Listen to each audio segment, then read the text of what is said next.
Pagbasa mula sa aklat ni Job. Mga kaibigan ko, sa akin sana'y mahabag, kamay na ng Diyos ang sa akin humahampas. Bakit niyo ko inuusig tulad ng ginagawa ng Diyos? Di pa ba kayo masaya sa kahirapan kong lubos? Ang mga salita ko sana'y maisulat at maitala sa isang buong aklat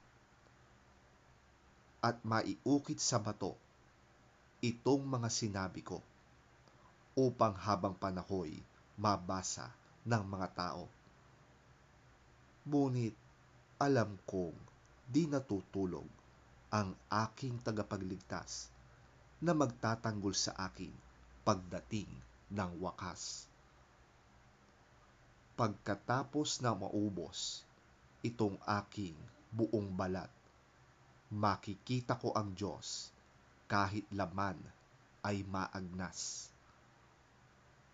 Siya'y aking mamamasdan at mukhaang makikita. Siya'y makikilala nitong aking mga mata. Ang puso ko'y nananabik na masdan ko na siya.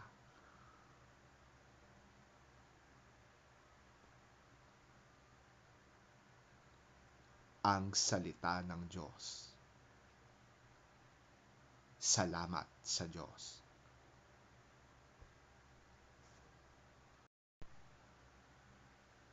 Ang mabuting balita ng Panginoon ayon kay San Lucas. Papuri sa iyo, Panginoon.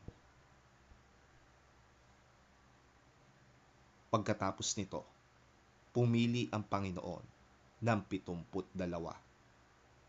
Sila ay isinugo niya ng dala-dalawa sa bawat bayan at pook na pupuntahan niya.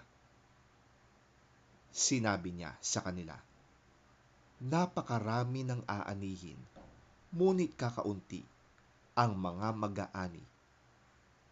Idalangin ninyo sa may-ari ng aanihin na magpadala siya ng mga mag-aani.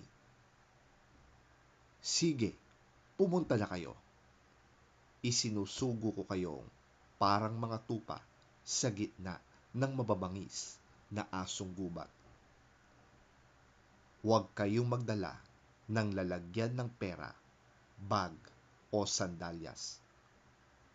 Huwag na kayong makikipagbatian kanino man sa daan. Pagpasok ninyo sa alinmang bahay, sabihin muna ninyo, maghari nawa ang kapayapaan sa bahay na ito. Kung maibigin sa kapayapaan ang nakatira roon, tatanggapin nila ang kapayapaan ninyo. Ngunit kung hindi, babalik sa inyo ang inyong kapayapaan.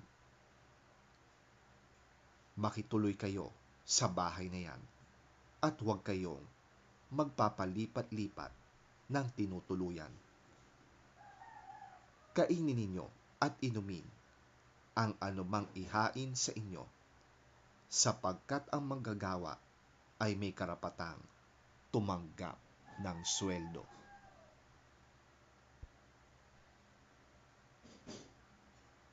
Kapag tinanggap kayo sa alinmang bayan, kainin ninyo ang anumang ihain sa inyo. Pagalingin ninyo ang mga may sakit at sabihin sa mga taga roon, malapit na kayong pagharian ng Diyos. Ngunit kung hindi kayo tanggapin sa isang bayan, pumunta kayo sa mga lansangan nito at sabihin, pati ang alikabok ng inyong bayan na dumikit sa aming mga paa ay ipinapagpag namin bilang babala sa inyo. Ngunit pakatandaan ninyo, nabigyan na kayo ng pagkakataong mapagharian ng Diyos. Sinasabi ko sa inyo, sa araw ng paghuhukom ay higit na mabigat ang parusang igagawad sa mga mamamayan ng bayang yon kaysa sa parusang dinanas ng mga taga-Sodoma.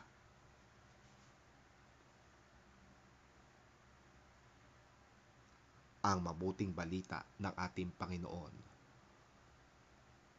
Pinupuri ka namin, Panginoong Hesukristo.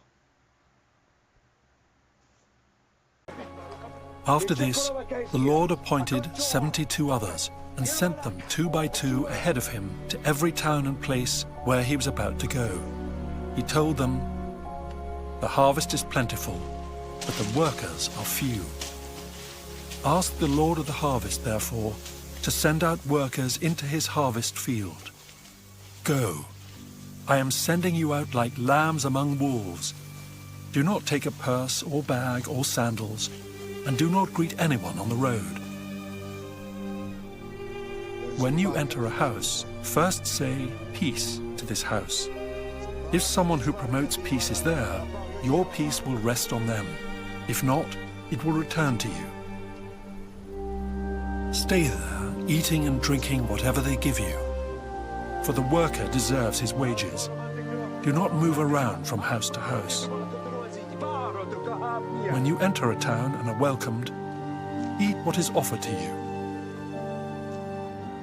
Heal the sick who are there and tell them the kingdom of God has come near to you. But when you enter a town and are not welcomed, go into its streets and say, 'Even the dust of your town we wipe from our feet as a warning to you. Yet be sure of this, the kingdom of God has come near.' I tell you, it will be more bearable on that day for Sodom than for that town.